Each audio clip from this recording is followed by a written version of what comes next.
की लोकल जनता इसी मुद्दे पर यहाँ की लोकल जनता भी कुछ कहना चाह रही है, यहाँ की लोकल जनता भी कुछ कहना चाह रही है। हाँ, क्या नाम है आपका? मैं राहुल चौहान हूँ, यहाँ के निवासी हूँ, कारोबारी हूँ। हाँ, मैं हमें अपने समाजवादी पार्टी के प्रवक्ता से पूछना चाहता हूँ, जब इनकी सरकार थी तो गायत्री प्रजापति मंत्री रहते हुए बलात्कारी था, खनन का बहुत बड़ा हजारों करोड़ रुपए का घोटाला हुआ। एक प्रश्न और रुकिए, और दूसरा प्रश्न मेरा ये है, भाई साहब एक मिनट, माइक आपके सामने बात पूरी करिए। दूसरा प्रश्न ये है कि जब अभी हमें अखिलेश जी ने करेल से पर्चा भरा, राजनीतिक प्रश्न पूछ रहा हूँ इनसे, आपने ये कहा सपा का गढ़ है, करेल अखिलेश जी ने ये कहा कि मैं पर्चा भरूंगा, 1.5 लाख से जीत कर जाऊंगा, हमारे कार्यकर्ता जिताएंगे।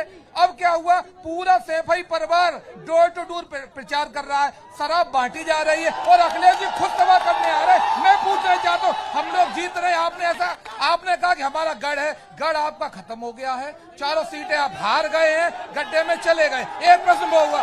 तीसरा इन्होंने कहा कि हमने नौकरियां 4.5 लाख सरकारी नौकरी योगी सरकार ने दी। आपके वो बात उनके नेता कह चुके हैं। हाँ। Ma'am, actually I have one question from the spokesperson of Samajwadi Party that what they have done for the education system, they have totally lost spoiled the future of youth. They have nothing done for education system. नहीं, सपा तो अभी सरकार में नहीं है। Talking about the 2017 से पहले 2017 से पहले I'm talking about it now, ma'am. Even now we have the MLA. He is totally illiterate.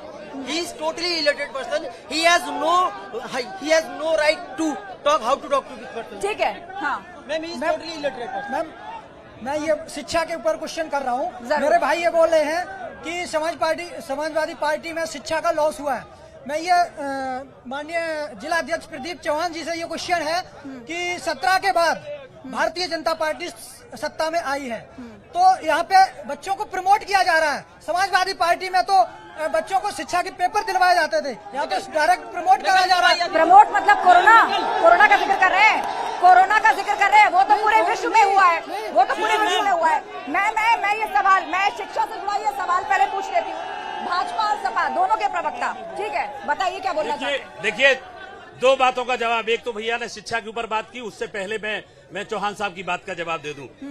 इल्जाम लगाया कि शराब बांटी जा रही है। शराब हम बांट रहे हैं और नशा आपको आ रहा है। करहल का आपका प्रत्याशी गालियां दे रहे हैं आपके प्रत्याशी, जनता को गाली दे रहे हैं और जनता उनको गाली दे रही। कल का वीडियो वायरल हुआ है। ठीक है। हाँ, बताइए। मैं आती हूँ, पहले इसका, उसके बाद शिक्षा। सपा के प्रवक्ता से कहिए अपनी डाइस पर ऑफेंसिव न हो। पहली बात, हमारे प्रत्याशी केंद्र के कानून मंत्री हैं, मिलिट्री साइंस के प्रोफेसर हैं, बहुत पढ़े लिखे व्यक्ति हैं। अभी जो हमारे मित्र ने कहा, अखिलेश जी ने नॉमिनेशन पेपर फाइल किया, बोले कि मैनपुरी की जनता हमारा चुनाव लड़ेगी, करहल की हम आएंगे नहीं। 6वें दिन क्यों आ गए? पूरा कुनबा उनका वोट मांग रहा है। जो आप ये नशे की बात कह रहे हैं, पैसे बांटे जा रहे, रुपए बांटे जा रहे हैं, डराया जा रहा, धमकाया जा रहा। राज्यसभा के सांसद अनिल जैन जी के साथ मैं अभी 4 दिन पहले करहल गया। पूरी बात सुन लीजिए आप। मैं 4 दिन पहले करहल गया, 4 लोग टोपी लगा के आ गए, जिंदाबाद मुर्दाबाद। विषय वो नहीं है, विषय ये है कि हमारे प्रत्याशी वोट मांगने गए, ऐसे हुजूम में 4 लड़के निकल के उनको अश्लील और अभद्र गालियां देंगे। केवल वहां की आप ये कह रहे हो हमारे ये गढ़ नहीं।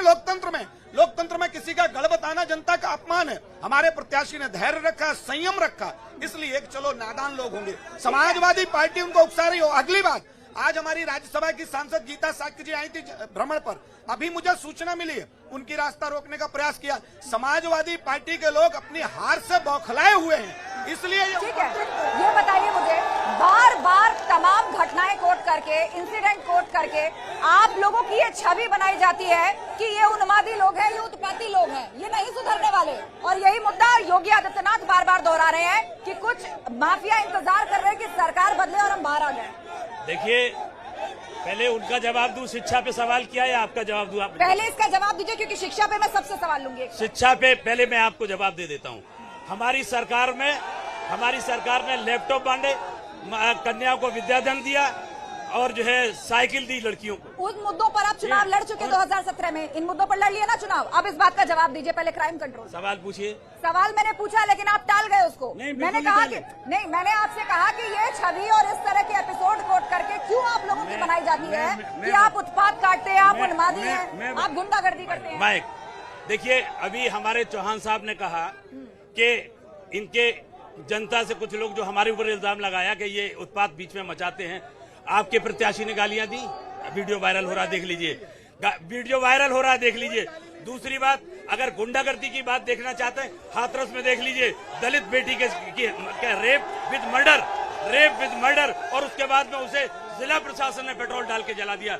उन्नाव में आपका विधायक, अभी बात हुई थी उसकी, उन्नाव में आपके विधायक ने रेप किया और पूरे घर को मार डाला। और सवाल ये उठता है कि हमारे योगी आदित्यनाथ जी मुख्यमंत्री हैं उत्तर प्रदेश के, उन्होंने वह हाथरस में भी बचाने की कोशिश की। ये सवाल मैं इनके पास ले जा रही हूँ। जहां जहां घटनाएं हुई सब पे सख्ती के साथ कार्रवाई हुई। लोग जेल में हैं, सुप्रीम कोर्ट और हाई कोर्ट उसको वॉच कर रहा है। ये राजू पाल पिछले वर्ग का विधायक, उसका हत्यारा अतीक अहमद, इनका कौन लगता था?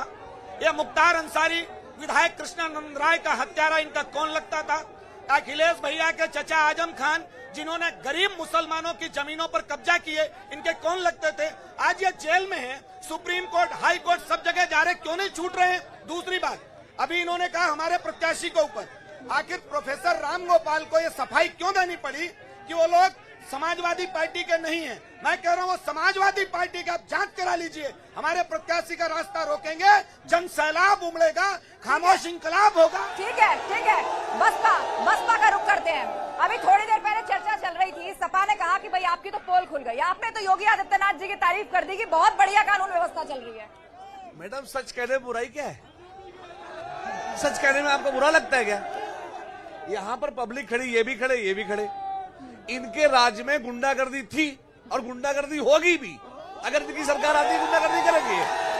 योगी जी की सरकार में गुंडागर्दी नहीं हुई है, मैं कह रहा हूं, इसमें बुराई क्या है? बहन जी की सरकार में गुंडागर्दी नहीं थी, इसमें बुराई है? बताइए आप मुझे, सच कहने में बुराई क्या है? अगर सच का, मैं हमेशा सच का साथ देता हूं, फौजी हूं, सच ही बोलूंगा जहां भी बोलूंगा। इनकी सरकार में गुंडागर्दी की अति हो गई थी। यहां पर दसियों बहनों के चैन कुंडल लूटते थे ये लोग, और योगी जी की सरकार में एक भी कुंडल नहीं लूट रहा। बहन जी की सरकार में एक भी कुंडल नहीं लूटा जाता था। ऐसा क्यों? ये गलत नहीं है।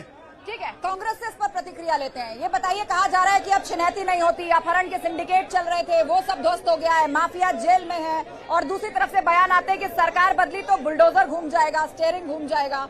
तो कांग्रेस क्या सोच रही है?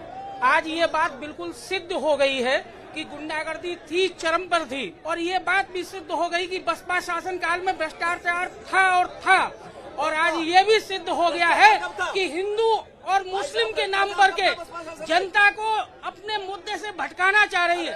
आज इस बेरोजगार जनता के लिए इस जनपद, आप बताइए, आप हिंदू और मुस्लिम करने का आरोप लगा रहे हैं, लेकिन हिजाब तो आप ही लेकर आए ना यूपी। प्रियंका गांधी ने ट्वीट करके कहा ना कि मन है तो बिकिनी पहन के जाओ, मन है तो जीन्स पहन के जाओ, जो मन है पहन के जाओ। स्कूल कॉलेजों के संदर्भ में बात हो रही थी, लेकर तो आप आए, अब बहती गंगा में सब हाथ धो रहे हैं। कौन क्या पहनेगा, कौन क्या खाएगा, क्या ये लोग तय करेंगे? क्या स्कूल प्रशासन तय करेगा, कॉलेज प्रशासन तय करेगा, और वो सबको मानना होगा। देश कानून से चलेगा कि इन लोगों के नारेबाजी से चलेगा? तो देश में हिजाब पर पाबंद है क्या? देश में तो पहनने की आजादी है, जो दिल चाहे पहनिए। बात स्कूल कॉलेजों की हो रही है। जितना ये लोग महिलाओं को प्रताड़ित करेंगे, उतना ही प्रियंका दीदी महिलाओं को आगे ला करके और इन लोगों का जवाब देंगी, और वो महिलाएं इन लोगों से लड़ेंगी। ठीक है, आपका दावा है, लेकिन काउंटर करना चाह रहे हैं आप बसपा की तरफ से। आपको इन्होंने, भाई साहब ने अभी कहा कि बसपा सरकार में भ्रष्टाचार था। भ्रष्टाचार की सारी जड़ें तो कांग्रेस ने पैदा कर दी, पूरा देश को लूट के खा गए। कहाँ नहीं भ्रष्टाचार किया इन्होंने? पूछो इनसे। अब ये लोग ढकोसला लेके घूम रहे कि मैं भ्रष्टाचारी नहीं हूँ। सबसे बड़े भ्रष्टाचारी तो कांग्रेस ही है। पूरे क्या भ्रष्टाचार हुआ? ऐसे कैसे आरोप लगा रहे हैं? भ्रष्टाचार, अरे एक भ्रष्टाचार और 72 भ्रष्टाचारी ये है, पूरे के पूरे भ्रष्टाचारी। जब तक कांग्रेस सरकार सत्ता में रही,